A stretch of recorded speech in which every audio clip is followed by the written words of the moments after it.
माता दी, जय गुरु माँ, जय गुरुदेव। मेरा नाम विजय सिंह है और मैं गांव चिनूनता तवेड़ी का रहने वाला हूँ।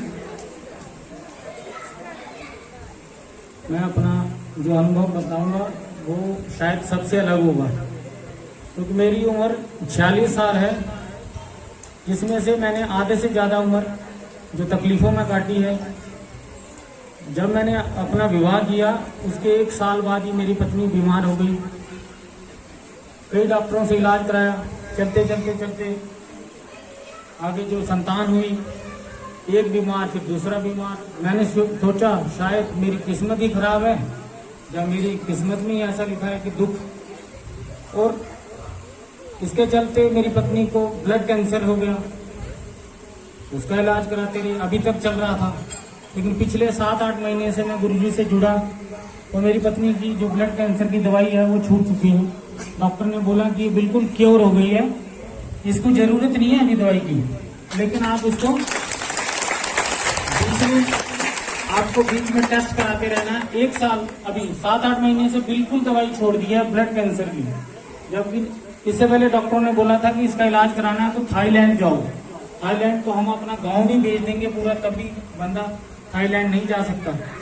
और इस दुख के चलते मैं फिर शराब पीने लगा। जिस 20 से 22 साल तक मैं शराब, और मैं पूरे अपने इलाके में पूरा नॉमिनेट हो गया था कि एक क्लास शराबी। हाँ, इतना था कि मैं घर के बाहर जाके गिरता नहीं था या किसी गाली गलौज नहीं करता था, लेकिन मैं किसी को बता नहीं पाता था। अपना दुख छुपाने के लिए मुझे रात को नींद नहीं आती थी कि आज मेरा क्या होगा। छोटे छोटे बच्चे हैं, 3 बेटियां हैं मेरी, पत्नी को कुछ हो गया तो मैं इसको कैसे संभालूंगा।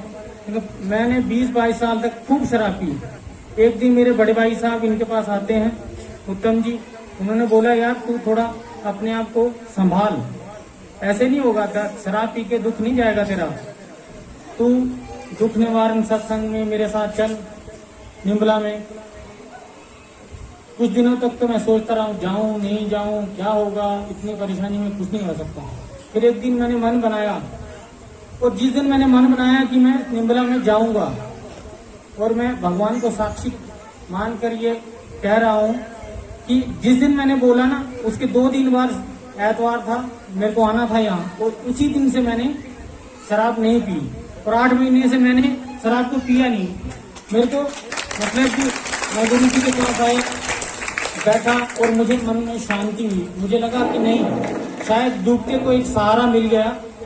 अब मैं गुरु जी से मतलब तहे दिल से जुड़ा हूँ, और अब मुझे शराब की आवश्यकता नहीं है।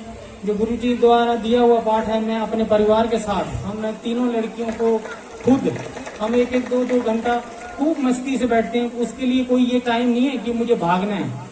2-4 बारी मन मेरा भटका या छोड़ पड़े, एक माला कर लेता हूँ, छोड़, फिर मन में विचार आया, शायद गुरु जी की मतलब मुझे ऐसे आभास हुआ कि विजय सिंह, अगर तेरे 10 मिनट बाद प्राण निकल जाएंगे, तेरा काम तो तब भी छूट जाएगा ना।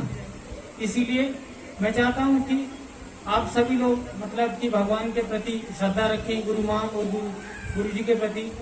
और इन्होंने मतलब कि मेरा जो थाईलैंड जाने का मतलब वो सपना ही था, लेकिन जाना नहीं पड़ा। डॉक्टर ने बोला कि यार ये अचानक जो 15 साल से आपने लाखों रुपए लगा दिए इस पर, ये क्योर नहीं हो पा रही थी, ये अचानक एक चमत्कार है, जो कि वो मतलब मेरे लिए चमत्कार है। मेरा परिवार बिल्कुल ठीक है, और मैंने 8 महीने से एक भी दवाई, बुखार की भी दवाई मेरे परिवार में नहीं ली है।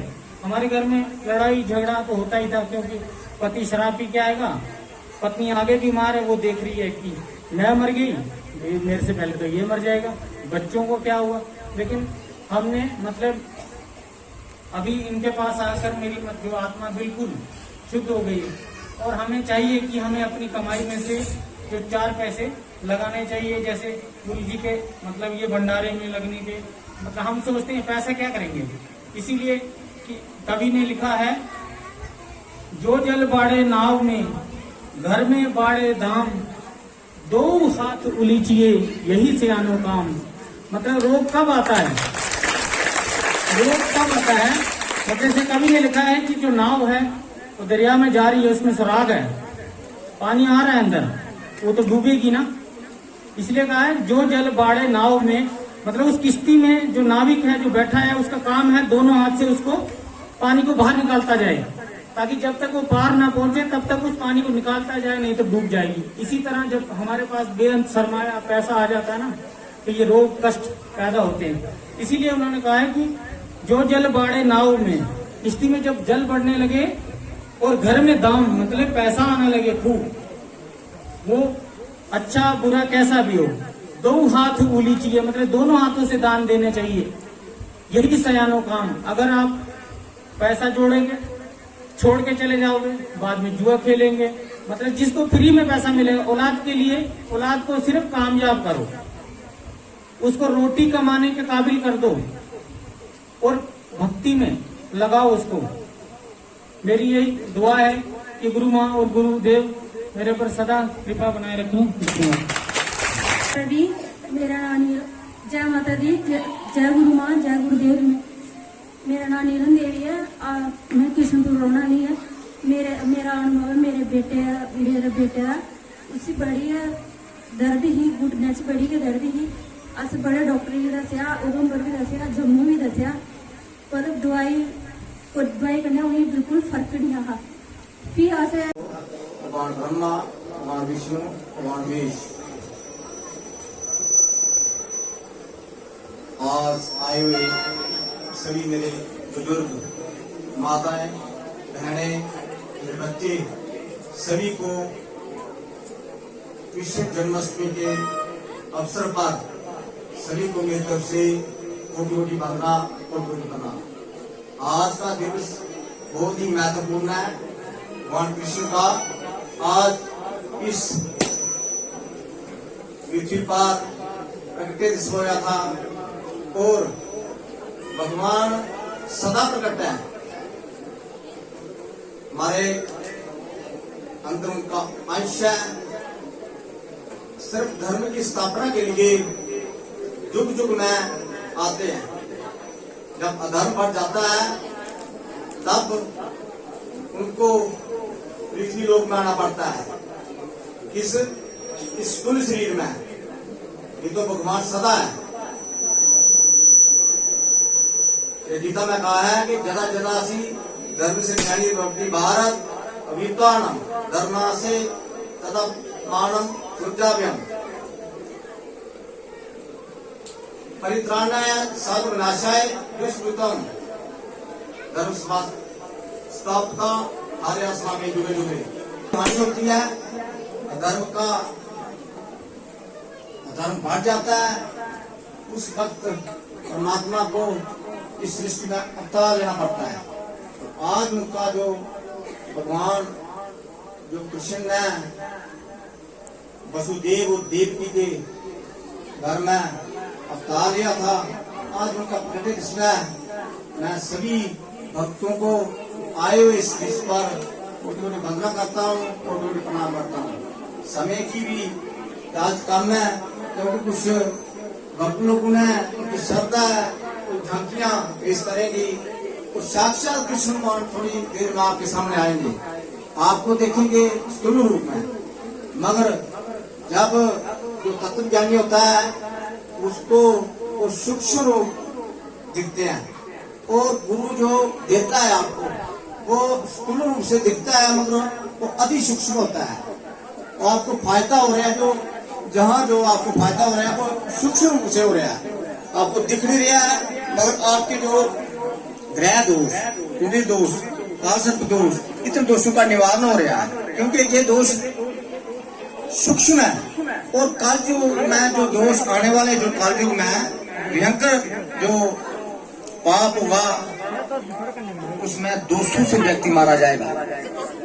आपकी पीड़ा है, आप डॉक्टर का डायग्नोज में भी करते हैं, आती नहीं है, कुछ लोगों की आती है, ठीक नहीं होती है।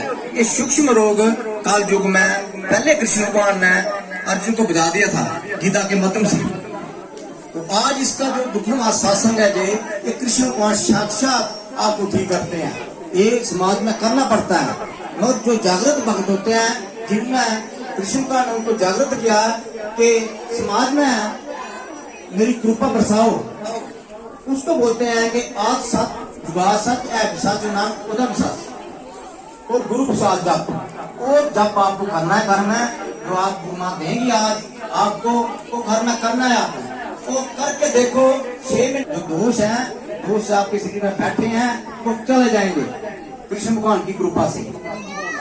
कृष्ण भगवान कोई एक इंसान नहीं थे, उनका जन्म ही दिव्य है, उनका कर्म ही दिव्य है। हम लोग जो जन्म जो है हमारा हम जोनी में आते हैं और प्रकृति के अधीन में आते हैं। कृष्ण भगवान प्रकृति को अधीन करके आते हैं, इतना फर्क है। कृष्ण भगवान ने कहा था, कृष्ण भगवान ने अर्जुन को कि जन्म कर्म च दिव्यम जो बेती तत्वता त्यागतम देहि पुनः जन्म नेति मां मेति स्वरजन कि मेरे जन्म कर्म को जो भक्त जो भी व्यक्ति मेरे इस दिव्यता को जान लेता है उसका पुनर्जन्म नहीं होता है।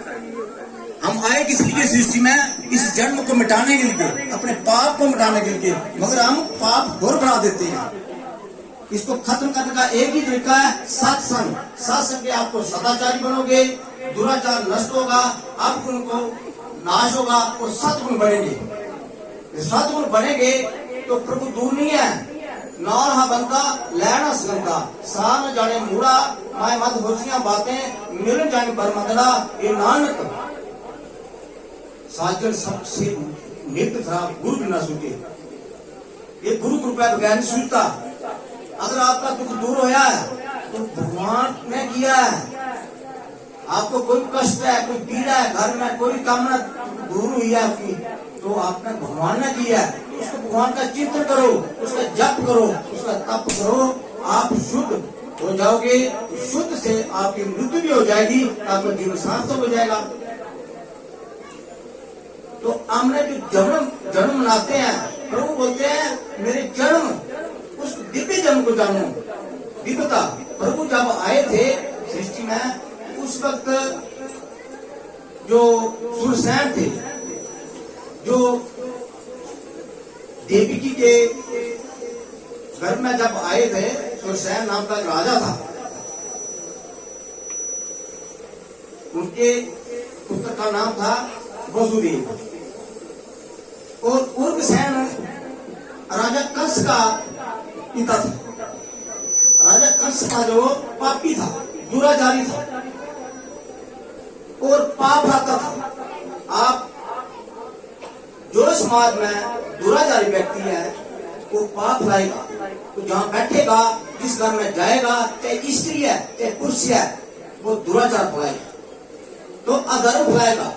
अधर्म का नाश करने के लिए जब रावण बन जाता है व्यक्ति, उसको प्रभु लाना पड़ता है। पहले भक्तों को भेजते हैं प्रभु, पहले अपने भक्तों को तैयार करते हैं कि इस समाज को साफ करो। भक्त किसका नाम है? सफाई कर्मचारी, समाज को साफ करता है। उसका समाज के दुराचार, समाज के जो दोषों का नाश करता है। करते प्रभु है, वो मध्यम है। पहले वो क्या है? अपने भक्तों को प्रेरणा देते हैं। कितने अवतार है? सबसे पहले अवेश अवतार, प्रेर अवतार, अंतर्जामी अवतार, एक प्रवेश अवतार होता है, एक अर्चना अवतार होता है। कई प्रकार के अवतार है। दिखते नहीं है। जैसे आप मूर्ति के पास जाते हैं, मंत्र में मंत्र के मूर्ति के पितल किया है, मगर अपनी भावना के अनुसार वो भगवान आ जाते हैं चेतना रूप में। जैसे पत्थर की पूजा करो आप, तब जट ने पत्थर की पूजा की थी, उसका नाम है अभिभार अवतार। आपके भाव पर निर्भर है। अगर आपका भाव अच्छा है, सत्संगी बनना चाहते हैं, आप दुराचार नष्ट करना चाहते हैं, अब पार करके देखो, 6 महीने साल में आपका दुराचार खत्म हो जाएगा, सदाचारी बन जाओगे। और सदा जीवन ही शुद्ध जीवन है, सेम जीवन है। उर्वसेन जो राजा था, कंस का पिता सदाचारी था, मगर पुत्र दुराचारी पैदा हुआ। तो जो देवकी की शादी हुई, देवकी जो उसकी चिचेरी बहन थी, देवकी सकी बहन नहीं थी, इसकी कंस की चिचेरी बहन थी। तो चिचेरी बहन का जब शादी हुई बसु के साथ, तो उसने क्या कि रथ के घोड़े हाँकने का काम लिया। किसने? कंस ने। तो प्रेरित कौन है? परमात्मा अंतर्जामी होकर जो जोग माया के रूप में एक उनको आकाशवाणी हुई कि जिसके तू घोड़े हाँक रहा, इसकी 8वीं संतान तेरा नाश करेगी, इसके द्वारा तेरी मृत्यु होगी। उसी पर उसने रथ को नीचे आगे ना, रथ के नीचे, और देविक को मारना लगा। वसुदेव उसकी रक्षा करने के लिए उसने बोला जो भी संतान होगी तुम ले लेना, मार देना, जय माता करना। वसुदेव और देवकी उसने जेल में बंद कर दिया। 7 संतानें हुई, 7 को मारता रहा। 7 बच्चों को मारता, मगर प्रभु को मार सकता है कोई? जैसे ये शासन मैंने नहीं लगाया है, शासन परमात्मा ने लगाया है, इसको कोई नहीं तोड़ सकता। ये चलता रहेगा। दुनिया हजारों, दुनिया 50-60 हजार आदमी ठीक हो चले भी गए हैं, तो आएंगे और भी लाखों ठीक होकर चले जाएंगे, लाखों आएंगे। लगाया किसने? परमात्मा ने। हम तो मत हैं, हमारी मृत्यु के बाद भी चले गए। हमें प्रेरित किया परमात्मा ने। ऐसी ही आकाशवाणी भक्तों को परमात्मा एक प्रेरित करते हैं कि शासन करो, समाज का भला होगा। उसके लिए हमने जो शासन रचा था, और आज के शासन करते 8-9 साल हो गए हैं, खूब लोगों का उद्धार हुआ है। तो सेवादार भाई बहन इस शासन में जो करते हैं काफी समय लगता है, और उसके बाद मेहनत भी है। उनके लिए तालियां बजाओ। आपके बैठने की व्यवस्था करते हैं, आपके खाने पीने का व्यवस्था करते हैं, ये सेवादार करते हैं। मैं तो कृपा देने के लिए आता हूं, सब दिन रात मेहनत करके ये सत्संग आपके लिए रच जाता कि लोगों का कल्याण हो जाए। उस वक्त प्रभु जो है इसी सत्संग में प्रतिष्ठित होते हैं। प्रभु ने क्या बोला? गीता च मैं यज्ञ प्रतिष्ठित है, यज्ञ कर्म करो ते बुद्धि के पाओगे। आजकल लोगों की बुद्धि बहुत कमजोर है। सब आपकी बुद्धि की है संसार में बढ़ती दिया है, संसार का लाना, संसार का खाना, संसार में व्यक्त यही बुद्धि चल रही है। परमात्मा तत्व तो पाने की बुद्धि नहीं है लोगों की। हम उस बहुत चले तो बात बेड़ा पार है। वे धन नहीं जो आप इस धन में व्यक्त रहता है व्यक्ति, ये धन जो है क्या है? शरीर को चलाने वास्ते है, मगर आत्मा का नाश कर देता है। आत्मा नीचे जाती है इसमें। मगर आपने आत्मा को शुद्ध करना है तो सत्संग मतलब से आप आत्मा को शुद्ध कर सकते हैं। आपके भीतर अंतर्जामी होके परमात्मा आपको प्रेरित करेंगे। वो है अंतर्जामी अवतार, वो भक्तों को प्रेरित करते हैं। प्रभु एक प्रवेश अवतार होता है, एक अर्चना अवतार होता है। हम आपको प्रमाणित भी देते हैं, ये प्रमाण है। इसलिए किसी अवतार हुए, अवतार है ना नीचे गिरना। अवतारी इति उतारा मतलब नीचे गिरता है। प्रभु नीचे गिरते हैं किस लिए? हमारे लिए, हमें शुद्ध करने के लिए। तो कंस को का पाप बढ़ गया था, परमात्मा को सृष्टि में आना था। तो परमात्मा ऐसे सृष्टि में नहीं आते जिनके कारण मैं जो परमात्मा पहले जन्म लेते नहीं है, परमात्मा का अवतार होता है। तो जब वो सृष्टि में आए तो जिसके कारण में आए वसुदेव और देवकी को नाम व्यक्ति नहीं थे, ये भक्त थे। उससे पीछे जन्म उनका अदिति और कश्यप था। ब्राह्मण अवतार हुआ था तो अदिति और कश्यप के बारे में आए थे वो। उसका पीछे जन्म था उनका एक सूतम नाम का प्रजापति राजा था। उनकी पत्नी थी पुरुषनी। उन्हें तपस्या की थी, इतनी तप किया था, इतना घोर तप किया था। प्रभु प्रसन्न हुए थे। प्रभु बोला मांगो, बोला आपके जैसा मुझे पुत्र चाहिए। प्रभु बोलते मेरा जैसा पुत्र तो मैं ही है, क्योंकि मैं अपने जैसा पुत्र दूंगा। गुण भी चाहिए नहीं उसको, तामसिक गुण होना चाहिए, सत्व गुण चाहिए, रजोगुण तमोगुण से पार सत्व गुण चाहिए उसको। मेरे जैसा पुत्र चाहिए तो मैं ही आना पड़ेगा। तो प्रभु ने बोला मैं एक बार नहीं 3 बार आऊंगा आपके घर में। तो पहला ब्राह्मण अवतार हुआ था, अभी दूसरा कृष्ण अवतार हुआ, ऐसे आगे वाला कलिक अवतार। तो कलिक अवतार जो है ये सफल नाम गाँव है, वहां होगा एक भक्त है, तो उसने तप किया है, ऐसे नहीं भगवान आते। वो क्यों आएंगे? आने वाला कालजू सुनो, आने वाला कालजू है दुराचारी व्यक्तियों का लोग संग ज्यादा करेंगे, सदाचार व्यक्तियों का संग कम करेंगे लोग। आने वाला कालजुग जो है वो कष्टदायक होगा। संतों की जो भक्तों की पहचान आप कपड़ों से करोगे, गुणों से नहीं करोगे। ब्राह्मणों की पहचान यज्ञ पीठ से होगी, उसके गुणों से नहीं होगी आने वाला कालजुग। और धार्मिक काम लोग करेंगे दिखावे के लिए करेंगे, जब वहां प्रभु प्रकट नहीं होंगे। जहां दिखावे के लिए काम होगा ना, लोगों का कल्याण नहीं होता। इसलिए कालजुग का प्रभाव के कारण आने वाला जो कालजुग है उसमें कोई भी कर्म जगह करोगे अब तो दिखावे के लिए, समाज को अपने आप को बड़पन दिखाने के लिए होगा और अदर फैलेगा। गाय बकरी की तरह दूध देगी, अकाल पड़ जाएगा, कई साल वर्षा नहीं होगी क्योंकि जगह कम बंद हो जाएंगे। हवन जब कोई नहीं करेगा, करेगा दिखावे के लिए करेगा तो प्रभु प्रतिष्ठित नहीं होंगे, उसका हिंदू को फायदा नहीं होगा, देवतों को फायदा नहीं होगा। वर्षा कई साल बंद हो जाएगी। उसके बाद लास्ट काल युग में भगवान ने कलिक अवतार लेकर आना है और दुष्टों का संहार करना। पहले तो एक शासन किस लिए है? भक्त शासन किस लिए करता है? एक ही रजोगुण और तमोगुण का नाश करने के लिए।